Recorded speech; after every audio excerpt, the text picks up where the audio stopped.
नमस्कार। नेपाल टेलिभिजन समाचारमा यहाँलाई स्वागत छ। म सुरेन्द्र पौडेल र म श्वेता सिन्हा। सुरुमा प्रमुख समाचार।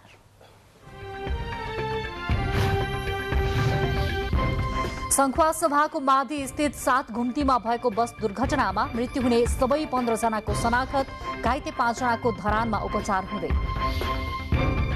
एमसीसीले नेपालको विकासमा महत्वपूर्ण भूमिका निर्वाह गर्ने प्रधानमन्त्री देउवाको भनाई। अन्य समृद्ध राष्ट्रले समेत नेपालमा लगानी गर्ने वातावरण बन्ने विश्वास। नेकपा एकीकृत समाजवादीको केन्द्रीय कमिटी बैठकद्वारा अध्यक्ष नेपालको राजनीतिक प्रतिवेदन पारित। स्थानीय तह निर्वाचनलाई केन्द्रमा राखेर अघि बढ्न निर्देशन।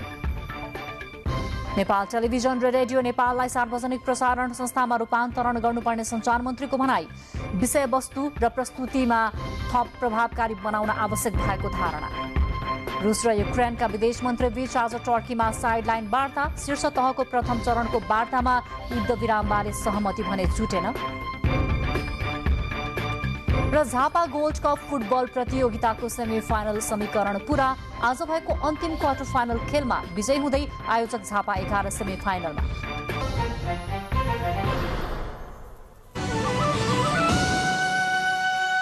समाचार अब विस्तारमा।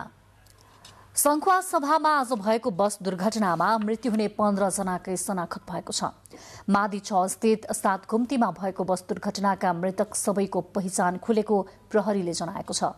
मृत्यु हुनेमा ताप्लेजुङका 31 वर्षीय समीक्षा योन्जन र उनका 8 वर्षीय छोरा सुदीप घिसिङ, मादी 6 की 30 वर्षीय सीता विक, 38 वर्षीय इन्द्र अधिकारी, 32 वर्षीय अञ्जना कटुवाल, तुलसा कटुवाल की छोरी 5 वर्षीय दीक्षा कटुवाल रहेका छन्। यसैगरी मादी 5 का 48 वर्षीय दीप कुमार दाहाल, 55 वर्षीय श्याम शेर्पा, 49 वर्षीय भवानी प्रसाद दाहालको पनि मृत्यु भएको छ। त्यसैगरी मादी 4 का 38 वर्षीय आइतबहादुर तामाङ, 28 वर्षीय सविता कार्की, 60 वर्षीय बलबहादुर कार्की, युवा पोखरेल र सवारी चालक विपिन निरौला तथा सहचालक उमेश भट्टराईको पनि दुर्घटनामा परि मृत्यु भएको छ। आज बिहान 7:30 बजे मादीको ओखर बोटे बजारबाट झापाको दमकतर्फ जाँदै गरेको बस दुर्घटनामा परेको थियो। तीव्र गतिका कारण बस दुर्घटना भएको प्रहरी नायब परीक्षक लालध्वज सुवेदीले जानकारी दिनुभएको छ। यहाँको जो बाँचेकाहरूको भनाइअनुसार हेर्दाखेरि गाडीको स्पिड बढ्नुको सँगसँगै गाडीलाई चाहिँ त्यो घुम्तीमा टर्निङ गर्न नसक्दाको अवस्थामा सडकबाट चाहिँ गाडी खसेको भन्ने कुरा सुन्न आएको छ। यसमा सरस्वती हेर्दा अलिकति मेकानिकल फेलियरको कारणले गर्दा दुर्घटना भएको हो कि भन्ने हामीले प्रारम्भिक अनुसन्धानमा त्यो कुरा निकालेका छौँ।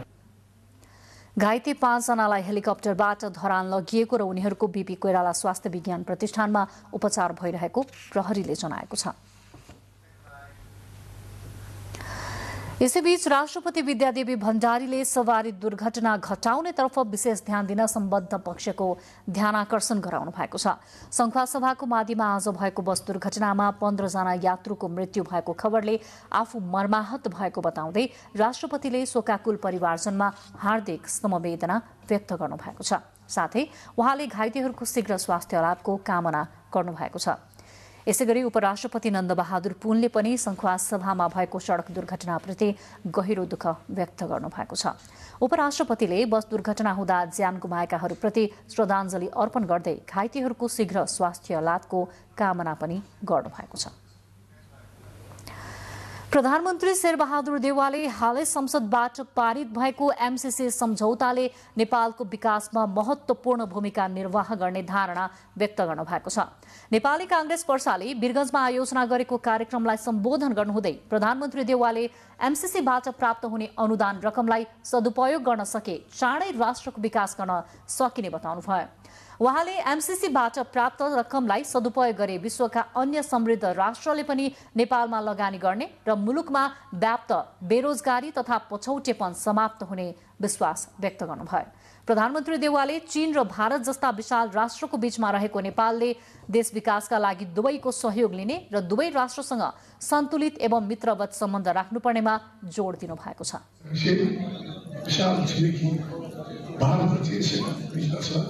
दुईटै देशको राम्रो सम्बन्ध राख्नु हाम्रो चाहिँ राष्ट्रिय आवश्यकता पनि हो।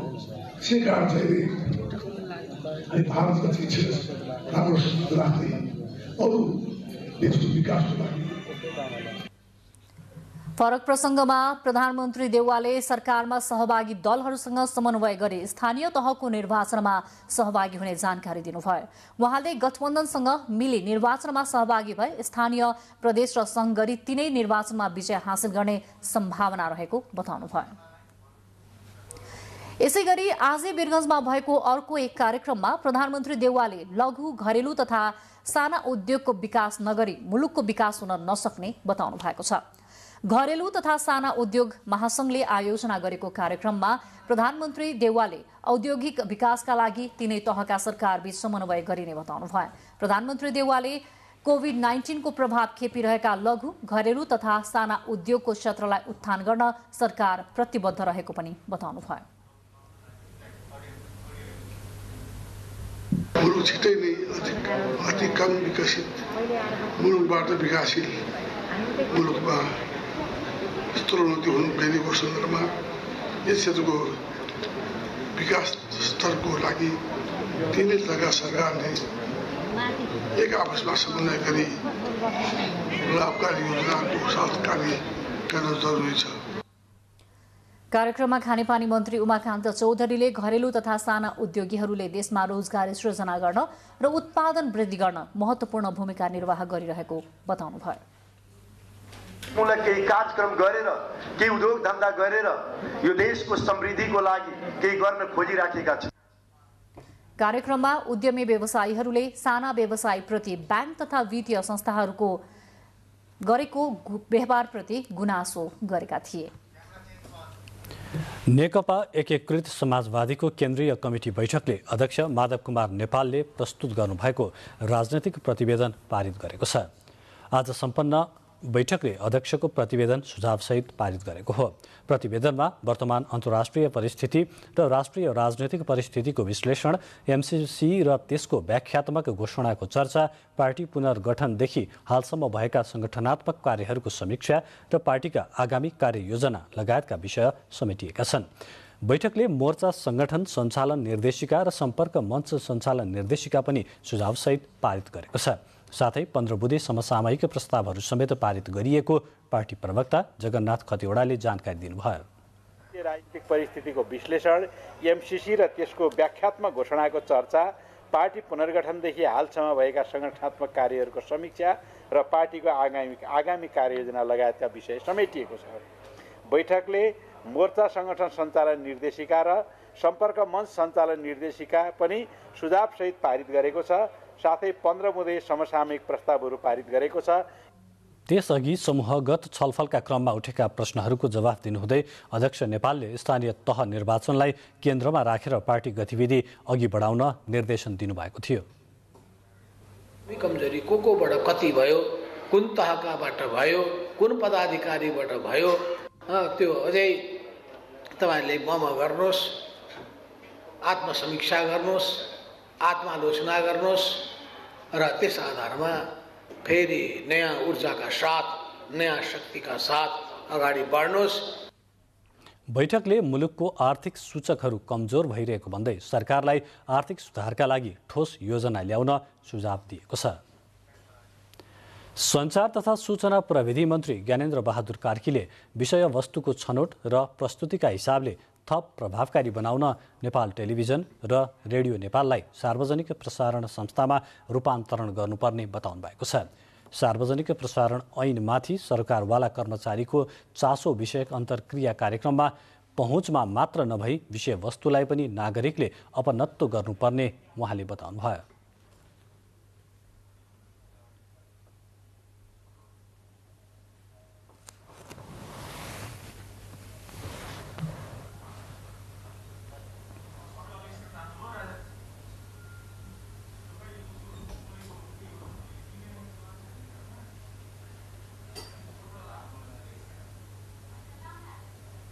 संस्था चलाउनका निमित्त केवल ऐनको कानुनको तर्जुमा गरेर मात्रै पुग्दैन। त्यो संस्थालाई जीवन्त बनाउनका निमित्त संस्थामा काम गर्ने मान्छेहरूले उत्साहका साथ, समर्पणका साथ काम गर्ने परिस्थितिको निर्माण नभइसक्न त्यो चाहिँ लक्ष्य त्यसअनुसारको अगाडि बढ्न सक्दैन।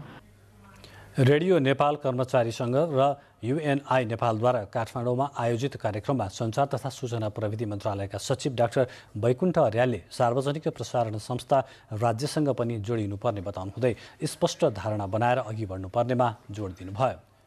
नेपाल टेलिभिजनका कार्यकारी अध्यक्ष समीरजङ शाहले नागरिकको सूचनाको हकको सुरक्षित गर्न र सबैको आवाजको प्रतिनिधित्व गराउन सार्वजनिक प्रसारण संस्थाको अवधारणा अगाडि ल्याइएको बताउनुभयो। कार्यक्रममा रेडियो नेपालका कार्यकारी निर्देशक बुद्धिबहादुर केसी र युएनआई नेपालका अध्यक्ष शङ्कर लामिछाने, रेडियो नेपाल कर्मचारी सङ्घका अध्यक्ष चेतनारायण पौडेल, नेपाल पत्रकार महासङ्घ टेलिभिजन र रेडियोका अध्यक्ष क्रमशः दीपकजङ हमाल र विप्रमणि आचार्य लगायतका वक्ताले दुई प्रसारण संस्थालाई मिलाएर सार्वजनिक प्रसारण संस्था बनाउन लागेको हो या एक आपसमा गाभ्न मात्र लागेको प्रश्न हुनुपर्ने बताउनुभयो। चलाउने र लोकतन्त्रको जुन विकासको अवधारणा हामीले राखेका छौँ, जुन संविधानको हामीले परिकल्पना गरेका छौँ, यो अन्तर्गत के हो भने हामी विश्व सामु लोकतान्त्रिक राष्ट्र हौँ है भन्ने देखाउनका लागि एउटा यो देशको एउटा ठुलो योग्यता मापन पनि हो। बुलेटिनमा समाचारहरूको क्रम जारी छ। अहिलेलाई केही बेर विश्राम।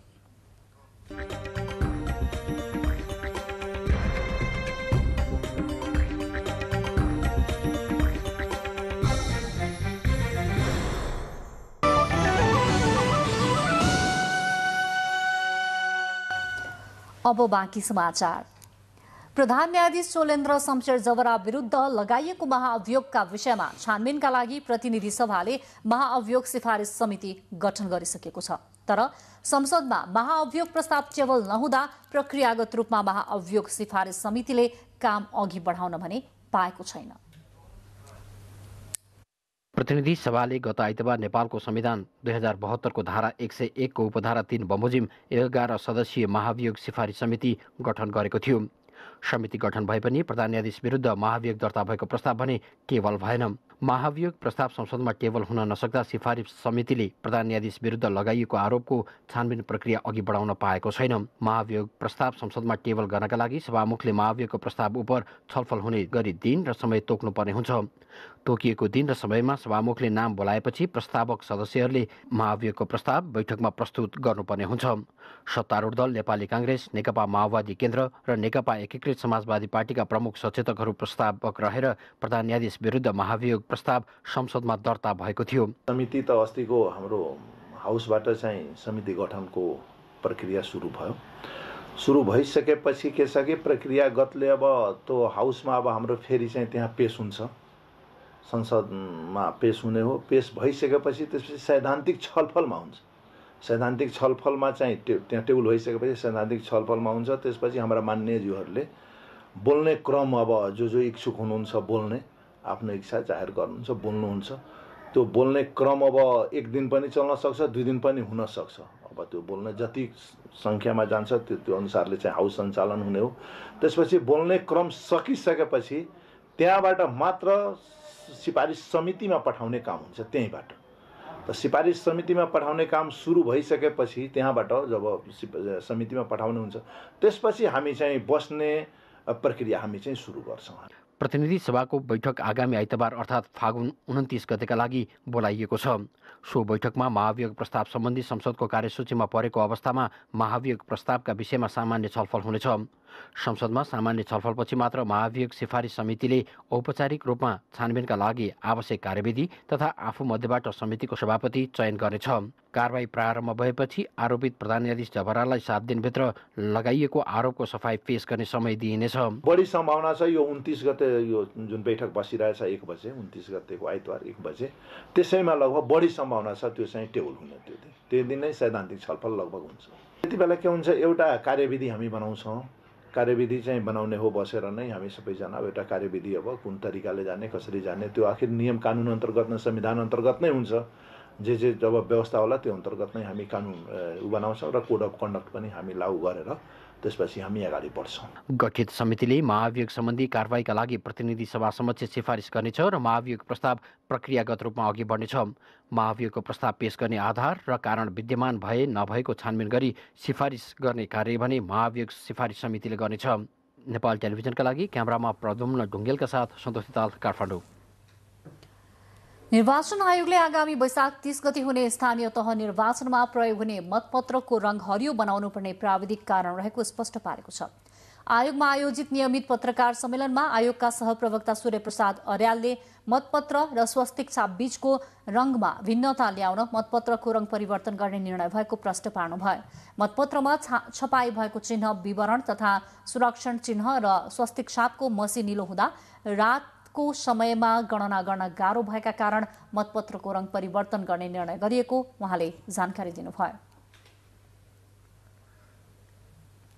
यो नितान्त प्राविधिक कारणले आयोगले गरेको निर्णय हो, यो यहाँहरूलाई निवेदन गर्न चाहन्छु। चिन्हको रङ र स्वस्तिक छापको रङ चाहिँ एउटै पर्न जाँदाखेरिमा गणनामा अप्ठ्यारो भयो। अब यदि कसैलाई चाहिँ त्यस्तो खालको दुविधा छ अथवा आयोगले अन्यथा निर्णय गर्यो कि भन्ने छ भने आयोग त्यसको लागि चाहिँ एकदम प्रष्ट पार्न, खुला पार्नको लागि चाहिँ आयोग एकदमै सदैव तत्पर छ। यसैबीच आयोगले स्थानीय तहको निर्वाचनको तयारीलाई तीव्रता दिएको जानकारी दिएको छ। मतदाता नामावली अद्यावधि गर्नुको साथै दोहोरिएको मतदाता नामावली हटाउने, नागरिकता त्याग गरेका र मृत्यु भएका व्यक्तिको नाम सूचीबाट हटाउने लगायतका काम भइरहेको आयोगले जनाएको छ। निर्वाचन प्रयोजनका लागि आवश्यक 23 प्रकारका निर्वाचन सामग्री खरिदका लागि बोलपत्र छनौट सम्पन्न भई आपूर्तिकर्तासँग सम्झौता भइरहेको आयोगले जनाएको छ। त्यसैगरी आयोगमा प्राप्त मुख्य निर्वाचन अधिकृत तथा निर्वाचन अधिकृतको नामावलीमाथि अध्ययन भइरहेको पनि सहप्रवक्ता अर्यालले जानकारी दिनुभयो। स्थानीय तह निर्वाचन प्रयोजनका लागि आयोगमा प्राप्त 80 राजनैतिक दलका निवेदनमाथि अध्ययन अन्तिम चरणमा पुगेको जानकारी दिँदै छिट्टै दल दर्ता सम्बन्धी निर्णय गर्ने पनि आयोगले जनाएको छ। जापान सरकारले विराटनगरमा खानेपानी सुधार आयोजना कार्यान्वयन गर्न नेपाल सरकारलाई 2 अर्ब 7 करोड रुपैयाँ अनुदान सहयोग उपलब्ध गराउने भएको छ। अनुदान सहायता सम्बन्धी समझदारी पत्रमा नेपालका लागि जापानका राजदूत किकुता युताका र अर्थ मन्त्रालयका सचिव मधुकुमार मरासिनीले हस्ताक्षर गर्नुभयो। आयोजना कार्यान्वयनका लागि अर्को अनुदान सम्झौतामा जापानको अन्तर्राष्ट्रिय सहयोग नियोग जाइका नेपालका प्रमुख प्रतिनिधि ओकुबो अकिमित्सु र अर्थ मन्त्रालयको अन्तर्राष्ट्रिय आर्थिक सहयोग तथा समन्वय महाशाखाका सहसचिव ईश्वरी प्रसाद अर्यालले हस्ताक्षर गर्नुभयो। आयोजनाले विराटनगर शहरको खानेपानी क्षेत्रलाई फराकिलो बनाउँदै खानेपानी सुविधाको पुनर्निर्माण र विस्तार गरी विराटनगर शहरका जनताको जीवनस्तर उकास्ने लक्ष्य लिएको छ। हाल विराटनगरका बासिन्दा दैनिक घरायसी उपयोगका लागि पानी लिनका लागि इनारमा भर पर्नु परेको छ भने खानेपानी अभावका कारण स्थानीय प्रभावित पनि भएका छन्। नेपाल फ्रान्स सम्बन्धलाई थप प्रगाढ बनाउने उद्देश्यले नेपालको 5 दिने औपचारिक भ्रमणमा रहेको फ्रान्सेली प्रतिनिधि सभाको फ्रान्स नेपाल मैत्री समूहका अध्यक्ष भेरोनिक रियोते नेतृत्वको प्रतिनिधि मण्डलले राष्ट्रपति विद्यादेवी भण्डारीसँग शिष्टाचार भेट गरेको छ। राष्ट्रपति कार्यालय महाराजगञ्जमा आज भएको भेटमा पारस्परिक हित र चासोका विविध विषयका साथै आपसी सम्बन्धलाई अझ सुदृढ बनाउने बारेमा विचार विमर्श भएको थियो। दुवै पक्षबीच महिला सशक्तिकरण, जलवायु परिवर्तनका दुष्प्रभावका कारण विश्वले झेल्नु परेका समस्या, राजनैतिक तहमा नेपालमा महिलाको सक्रिय एवं सशक्त भूमिकाका निम्ति भएका प्रयास, संविधानले गरेका व्यवस्था, नारी स्वतन्त्रता तथा समानताका बारेमा छलफल भएको थियो। राष्ट्रपति भण्डारीले 7 दशकभन्दा लामो नेपाल फ्रान्स मैत्रीलाई सुदृढ बनाउन संसदीय मैत्री समूहले गरेको योगदानको सराहना गर्नुभएको थियो। अध्यक्ष रियोतोले दिगो विकास र कृषि क्षेत्रमा फ्रान्स र नेपालबीच सहयोग सुदृढ तुल्याउने आफ्नो चाहना अभिव्यक्त गर्नुभएको थियो। गत असार 1 गतेको बाढी पहिरोले क्षति पुगेको मेलम्ची खानेपानी आयोजनाको मर्मत कार्य 60% सम्पन्न भएको छ। चैत्रभित्र काठमाडौँ उपत्यकामा अस्थायी रूपमा भए पनि पानी ल्याउने तयारीमा पुगेको मेलम्ची खानेपानी विकास समितिका डिभिजनल इन्जिनियर पदम कुमार कुँवरले जानकारी दिनुभएको छ। चिनिया ठेकेदार कम्पनी सिनो हाइड्रोले नेपाली सेनाको सहयोगबाट ढुङ्गा विस्फोट गराएर नदी सफाई गर्ने काम 60% सकाएको छ। अस्थायी रूपमा काठमाडौँमा पानी ल्याउन मेलम्ची नदीको गेट 1, 9 र 38 मात्र प्रयोग हुने भएकोले मर्मतको काम अन्तिम चरणमा पुगेको आयोजनाले जनाएको छ। गेट नम्बर 38 मा हाइड्रोलिक सिस्टम बिग्रिएकोले त्यसमा थप मर्मतको काम सुरु भएको र बाँकी गेटमा भएको क्षति हेरेर अस्थायी रूपमा पानी सञ्चालन गर्न नयाँ गेट जडान गर्ने गरी तयारी थालिएको छ। मुहानमा खसेका ढुङ्गा माटो सफाइको काम सकिएकोले चैत्र मसान्तसम्म पानी काठमाडौँ ल्याउन सकिने समितिले जनाएको छ। बुलेटिनमा समाचारहरूको क्रम जारी नै छ। फेरि केही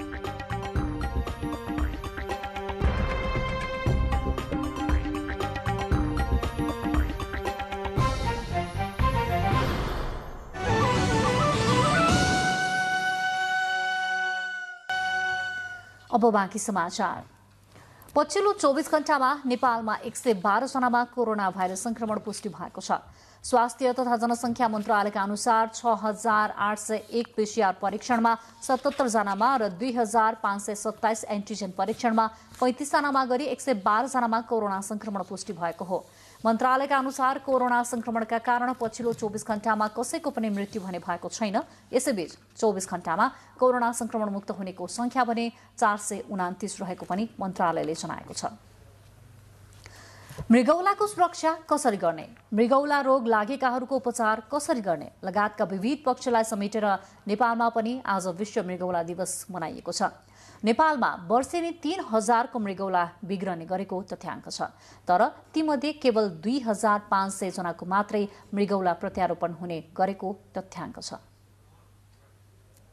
नेपालमा वर्षेनी मृगौला रोगीहरू बढिरहेका छन्। नेपालमा करिब 30 लाख मृगौला रोगी रहेको अनुमान छ। त्यसमध्ये वार्षिक 3,000 जनाको मृगौला फेल हुने गरेको तथ्याङ्क छ। तर वार्षिक 2,500 जनाको मात्रै मृगौला प्रत्यारोपण हुने गरेको छ। मृगौला नपाएकै कारण वर्षेनी हजारौं बिरामीले डायलिसिस गर्न बाध्य छन्। अस्वस्थ खानपान, जीवनशैली र वंशाणुगत कारणले मृगौला बिग्रिने गरेको चिकित्सकहरू बताउँछन्। अधिकांश बिरामीहरू मृगौला बिग्रिएपछि मात्र उपचार गर्न आउने गरेकाले समयमै परीक्षण गर्न चिकित्सकहरूले सुझाव दिँदै आएका छन्। कम्तीमा वर्षको एकचोटि धेरै ढिलो हुनु अगाडि नै मेरो मृगौला ठिक छ कि छैन भने हामी जाँच्ने सबैले बानी गर्नुपर्छ।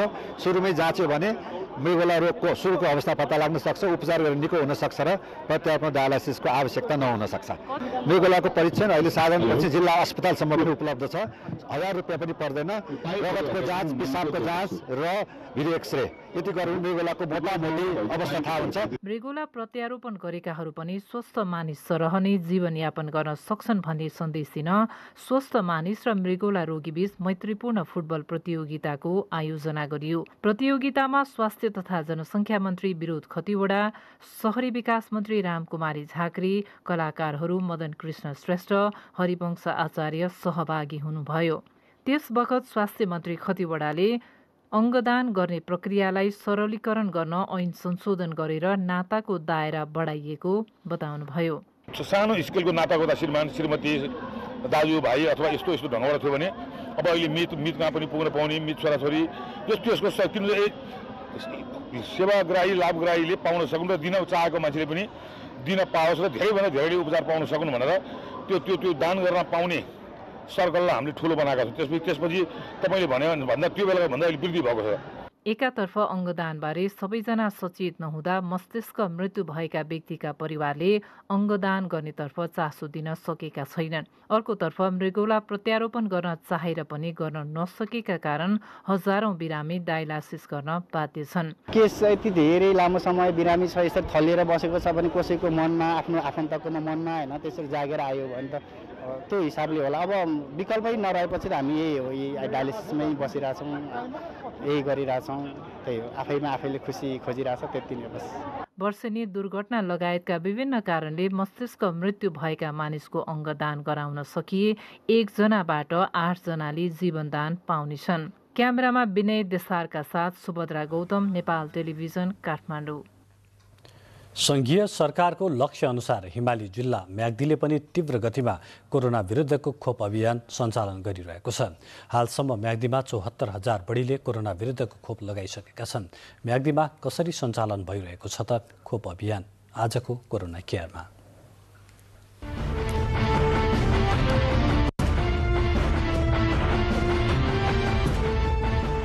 हिमाली जिल्ला म्याग्दीमा हालसम्म करिब 74,000 जनसङ्ख्याले कोरोना भाइरस विरुद्धको पहिलो मात्रा खोप लगाएका छन्। खोप लगाउन योग्य 18 वर्षदेखि माथिका लक्षित समूहमध्ये जिल्लामा पूर्ण खोप लगाउनेको संख्या 73,840 जना रहेको स्वास्थ्य कार्यालय म्याग्दीले जनाएको छ। अहिले पनि जिल्लामा खोप लगाउन छुटेकाहरूलाई स्वास्थ्य संस्थाहरू मार्फत नियमित रूपमा खोप अभियान सञ्चालन भइरहेको छ। म्याग्दी जिल्लामा विगत 1 वर्षदेखि यो कोभिड-19 विरुद्धको खोप कार्यक्रम सञ्चालन गर्दै आइरहेका छौँ र अहिलेसम्म हाम्रो 18 वर्ष माथिको चाहिँ 69,682 जना अथवा लक्षित जनसङ्ख्या 18 माथिको लक्षित जनसङ्ख्याको 95.49% पहिलो मात्रा लगाउनु भएको छ भने 73,840 अथवा लक्षित जनसङ्ख्याको 101.18% चाहिँ पूर्ण मात्रा लगाउनु भएको छ। हाम्रो पहिलो मात्रामा जेन्सन लगाएको खोप चाहिँ नजोडिएको कारणले चाहिँ पहिलो मात्राभन्दा पूर्ण मात्रा लगाउने सङ्ख्या चाहिँ धेरै देखिन्छ र हाम्रो इस्टिमेटेड अथवा अनुमानित लक्षित जनसङ्ख्याको लगभग 7% नागरिकहरूले चाहिँ खोप लगाएको विवरण चाहिँ हामीसँग त्यो खालको डाटा चाहिँ छ।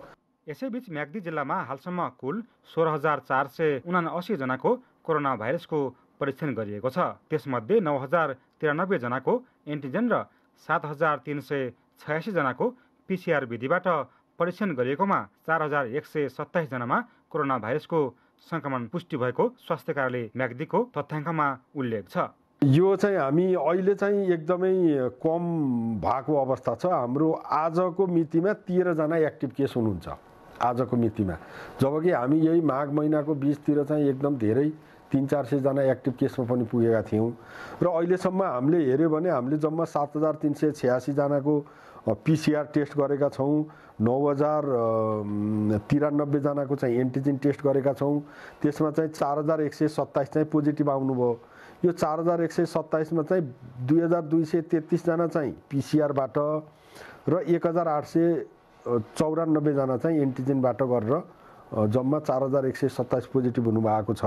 अझै पनि कोरोनाको जोखिम कायमै रहेकाले जनस्वास्थ्यका मापदण्डको पूर्ण पालना गर्दै आवश्यक सतर्कता अपनाउन विज्ञहरूको सुझाव छ।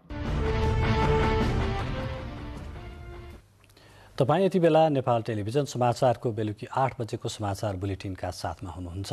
बुलेटिनमा अब प्रमुख समाचार फेरि एकपटक। सङ्खुवा सभाको मादी स्थित साथ घुम्तीमा भएको बस दुर्घटनामा मृत्यु हुने सबै 15 जनाको शनाखत, घाइते 5 जनाको धरानमा उपचार हुँदै। एमसीसीले नेपालको विकासमा महत्त्वपूर्ण भूमिका निर्वाह गर्ने प्रधानमन्त्री देउवाको भनाई, अन्य समृद्ध राष्ट्रले समेत नेपालमा लगानी गर्ने वातावरण बन्ने विश्वास। नेकपा एकीकृत समाजवादीको केन्द्रीय कमिटी बैठकद्वारा अध्यक्ष नेपालको राजनैतिक प्रतिवेदन पारित, स्थानीय तह निर्वाचनलाई केन्द्रमा राखेर अघि बढ्न निर्देशन। नेपाल टेलिभिजन र रेडियो नेपाललाई सार्वजनिक प्रसारण संस्थामा रूपान्तरण गर्नुपर्ने सञ्चार मन्त्रीको भनाई, विषयवस्तुको छनौट र प्रस्तुतिका हिसाबले थप प्रभावकारी बनाउन आवश्यक भएको धारणा। रुस र युक्रेनका विदेश मन्त्री बीच आज टर्कीमा साइडलाइन वार्ता, शीर्ष तहको प्रथम चरणको वार्तामा युद्धविरामबारे सहमति भने जुटेन। र झापा गोल्ड कप फुटबल प्रतियोगिताको सेमिफाइनल समीकरण पूरा, आज भएको अन्तिम क्वार्टर फाइनल खेलमा विजयी हुँदै आयोजक झापा 11 सेमिफाइनलमा प्रवेश। अख्तियार दुरुपयोग अनुसन्धान आयोगका आयुक्त जय बहादुर चन्दले अख्तियारमा पर्ने जुनसुकै उजुरीको छानबिन हुने बताउनु भएको छ। महोत्तरी जिल्लाको सदरमुकाम जलेश्वरमा आयोजित भ्रष्टाचार नियन्त्रण तथा सुशासन प्रवर्धन कार्यक्रममा बोल्दै आयुक्त चन्दले उजुरी छानबिनमा सहयोग नगर्ने, परिपाटीले उजुरी फर्स्यौटमा समय बढी लाग्ने गरेको बताउनुभयो। सरकारी कर्मचारीहरू समयमा कार्यालय नजाने, काम नगर्ने, शिक्षकहरू आफ्नै छोराछोरी पढ्ने विद्यालयको रकम खान अग्रसर हुने जस्ता समस्याहरूको समाधान चुनौतीपूर्ण देखिएको उहाँको भनाइ छ। यस वर्षको एनएलजी कलाश्रेय सृजना पुरस्कारबाट कवि डाक्टर हरिप्रसाद पोखरेल पुरस्कृत हुनुभएको छ। नेपाल कला साहित्य .com प्रतिष्ठान र एनएलजी इन्स्योरेन्स कम्पनी लिमिटेडको सहकार्यमा भएको कार्यक्रममा पोखरेलले कलाश्रीको नयाँ अङ्कमा प्रकाशित विशिष्ट सृजनाहरूमध्ये विशेष ठहरिएकोले 11,101 रुपियाँ नगद पुरस्कार प्राप्त गर्नुभएको हो। कार्यक्रम नेपाली कला साहित्य .com प्रतिष्ठानले विगत लामो समयदेखि नियमित रूपमा प्रकाशित गर्दै आएको कलाश्रेय साहित्यिक वार्षिक पत्रिका र यी पत्रिकाको लोकार्पण गरिएको छ। यसै अवसरमा एनएलजी विशेष शान्ति कविता गोष्ठी समेत आयोजना गरिएको थियो। कविता वाचनमा कवि राजेन्द्र सलभ, दिनेश अधिकारी, कृष्ण प्रसाई, टङ्क उप्रेती लगायतका 15 जना कविले कविता वाचन गर्नुभएको थियो। अब मुलुक बाहिरको प्रसङ्ग। रुस र युक्रेनका विदेश मन्त्री बीच आज टर्कीमा साइडलाइन वार्ता भएको छ। युक्रेन युद्ध सुरु भए यता शीर्ष तहको वार्ता भए पनि टर्कीमा भएको प्रथम चरणको वार्तामा युद्ध विरामबारे भने सहमति जुट्न नसकेको युक्रेनले जनाएको छ। वार्तापछि बोल्दै युक्रेनी विदेश मन्त्री दिमित्रो कुलेवाले रुसी विदेश मन्त्रीले युक्रेनसँग गरेको माग आत्मसमर्पण सरह भएको प्रतिक्रिया दिनुभएको छ।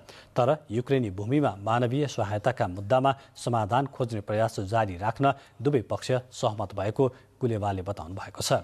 उता रुसी विदेश मन्त्री सर्गेई लाभरोभले युक्रेनमा नागरिकहरूलाई तथाकथित स्थल प्रतिरक्षा फौजले बन्दी बनाएको र उनीहरूलाई मानव ढालका रूपमा प्रयोग गरिएको आरोप लगाउनु भएको छ।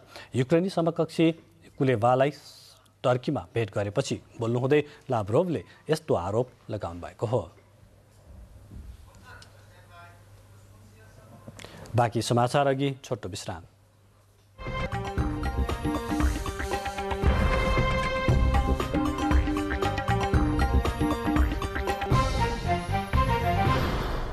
अब आर्थिक समाचार।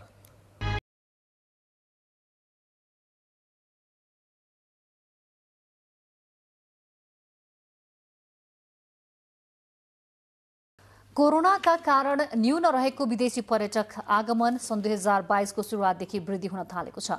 नेपाल पर्यटन बोर्डको तथ्याङ्क अनुसार अघिल्लो वर्षको यही समयको तुलनामा यस वर्ष पर्यटक आगमन 116% वृद्धि भएको हो। नेपाल पर्यटन बोर्डका अनुसार 2022 को जनवरी र फेब्रुअरीमा विभिन्न देशबाट 36,741 जना विदेशी पर्यटक नेपाल भित्रिएका छन्। जनवरीमा 16,975 जना पर्यटक भित्रिएका थिए भने फेब्रुअरीमा 19,766 जना पर्यटक भित्रिएका हुन्। अघिल्लो वर्ष सोही महिनामा 9,146 जना पर्यटक नेपाल भित्रिएका थिए। कोरोना जोखिम कम भएसँगै विदेशी पर्यटक आगमनमा वृद्धि भएको बोर्डले जनाएको छ। सेप्टेम्बरबाट नोभेम्बरबाट डिसेम्बरसम्म जुन हिसाबको हाम्रो जुन ट्रेन्डमा बढ्दै गइरहेको थियो, डिसेम्बरमा अलिकति स्ल्याक भए तापनि फेरि जनवरीबाट फेब्रुअरीतिर आउँदाखेरिमा हामी पुरानै लयमा फर्किसकेका छौँ। पुरानो लय भन्नाले मैले पुरानो ट्रेन्डलाई भन्न खोजेँ, त्यो हिसाबमा हामी फर्किसकेका छौँ। र अहिले पछिल्लो समयमा हेऱ्यो भने गत साल 2021 को जनवरीभन्दा यो सालको जनवरीमा चाहिँ करिब डबल जस्तो भनौँ, झन्डै 17,000 जति पर्यटक आएको छन् भनेदेखिमा गत सालको फेब्रुअरीभन्दा यो पालि झन्डै 20,000, त्यो भनेको 116% चाहिँ वृद्धि हो। त्यो हिसाबमा गएको छ। तर फेरि ओभरअल हेर्न थाल्यौँ भनेदेखिमा चाहिँ जस्तै हामीले 19 लाई बेसमार्क मान्यौँ भनेदेखिमा चाहिँ 19 को भन्दा चाहिँ हामी अहिले 22 मा आउँदाखेरिमा चाहिँ हामी 20%मा छौँ, 21 मा चाहिँ हामी 15%मा छौँ। अब 21 र 22 लाई जाँच्यो भने चाहिँ 15 बाट 20 मा आयो भनेपछि 5% को ग्रोथ चाहिँ देखिन्छ। बोर्डको तथ्याङ्क अनुसार यो अवधिमा सबैभन्दा बढी 7,914 जना भारतीय पर्यटक नेपाल भित्रिएका छन्। चीनबाट 556 जना, अमेरिकाबाट 6,813 जना पर्यटक नेपाल भित्रिएका छन् भने बेलायतबाट 8,041 र अस्ट्रेलियाबाट 2,265 जना पर्यटक भित्रिएको तथ्याङ्कमा उल्लेख छ। पर्यटक आगमनलाई पहिलेकै अवस्थामा पुर्याउन सरकारी तथा निजी क्षेत्र मिलेर पर्यटक आकर्षित गर्ने खालका सहुलियत प्याकेजहरू ल्याउन आवश्यक रहेको पर्यटक व्यवसायीको भनाइ छ।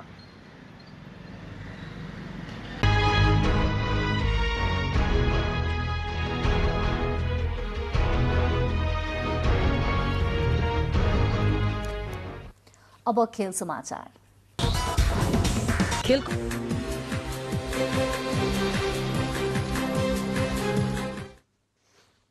नमस्कार, खेलकुद समाचारमा स्वागत छ। पाउना टोली सिक्किम एफसीमाथि फराकिलो जित निकाल्दै आयोजक Jhapa 11 Jhapa gold cup football प्रतियोगिताको सेमिफाइनलमा प्रवेश गरेको छ। झापाको राजवंशी रङ्गशालामा भएको अन्तिम क्वार्टर फाइनल खेलमा पाहुना टोलीलाई झापाले 5-1 गोल अन्तरले पराजित गर्यो। झापालाई जित दिलाउन विमल घरती मगर, कप्तान विशाल राई र विश्वास श्रेष्ठले गोल गरे। झापा 11ले 1 गोल उपहार स्वरूप पाएको थियो। खेलको दबाव बनाएको घरेलु टोलीले 31औं मिनेटमा विमल घरती मगलको पेनाल्टी गोल मार्फत अग्रता बनाएको थियो। खेलको 84औं मिनेटमा सिक्किम एफसीमा 10 खेलाडीमा समेटिएको थियो। सिक्किमका पिन्सो लेप्चा दोहोरो पहिलो कार्ड पाउँदै मैदानबाट बाहिरिएका थिए। खेलको प्लेयर अफ द म्याच विजय टोली झापाका विश्वास श्रेष्ठ घोषित भए। झापाको जितसँगै 5औं संस्करणको झापा गोल्ड कप फुटबल प्रतियोगिताको सेमिफाइनलको समीकरण पूरा भएको छ। झापाले शनिबार सङ्कटा क्लबसँग फाइनल प्रवेशका लागि प्रतिस्पर्धा गर्नेछ। त्यस्तै शुक्रबारको पहिलो सेमिफाइनल खेल त्रिभुवन आर्मी फुटबल क्लब र साधुबाटो युथ क्लब बीच प्रतिस्पर्धा हुनेछ।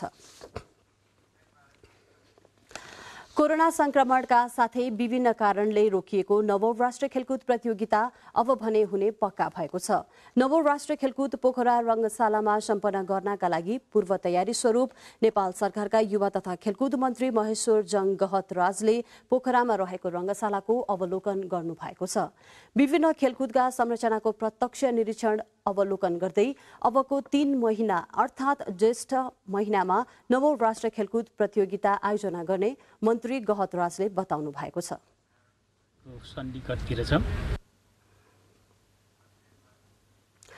खेल संरचनाको खेलकुद मन्त्रालयका सचिव दामोदर रेग्मी, राष्ट्रिय खेलकुद परिषदका निमित्त सदस्य सचिव कुलबहादुर थापा, परिषदका सदस्य राजेश गुरुङ सहितको टोलीले निरीक्षण अवलोकन गर्नु भएको थियो। नवौं राष्ट्रिय खेलकुदमा 32 खेल समावेश हुनेछ। श्रीलङ्का भ्रमणमा रहेको नेपालले तेस्रो अभ्यास खेलमा श्रीलङ्का पुलिसमाथि फराकिलो जित निकालेको छ। श्रीलङ्का पुलिसको मैदानमा नेपालले 144 रनको फराकिलो जित निकालेको हो। नेपालले दिएको 332 रनको लक्ष्य पछ्याएको श्रीलङ्का पुलिस 36 ओभर 5 बलमा मात्र 187 रनमा अल आउट भयो। यसअघि टस जितेर पहिले ब्याटिङ गरेको नेपालले निर्धारित 50 ओभरमा 8 विकेटको क्षतिमा 331 रन बनाएको थियो। नेपालको जितमा करण केसीले विस्फोटक ब्याटिङ गर्दै अर्धशतक प्रहार गर्दा बलिङतर्फ उनले 3 विकेट लिए। श्रीलङ्का पुलिस विरुद्ध नेपालका 4 खेलाडीहरू ओपनरद्वय कुशल भुर्तेल र आसिफ शेख तथा रोहित कुमार पौडेल र करण केसीले अर्धशतक बनाएका थिए। रोहितले नेपालका लागि सर्वाधिक 72 रनको पारी समेत खेले। खेलकुद समाचारमा अब एकैछिन विज्ञापन।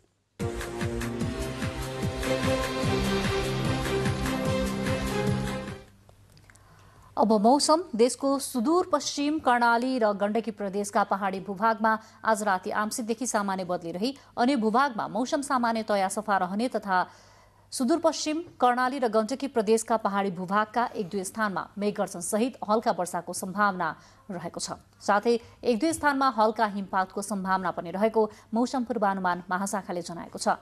काठमाडौँमा आज राति न्यूनतम तापक्रम 10 र 12 तथा भोलि दिउँसोको अधिकतम तापक्रम 28 र 30 डिग्री सेल्सियसका बीच रहने अनुमान गरिएको छ। अब मौसम सम्बन्धी थप विवरण।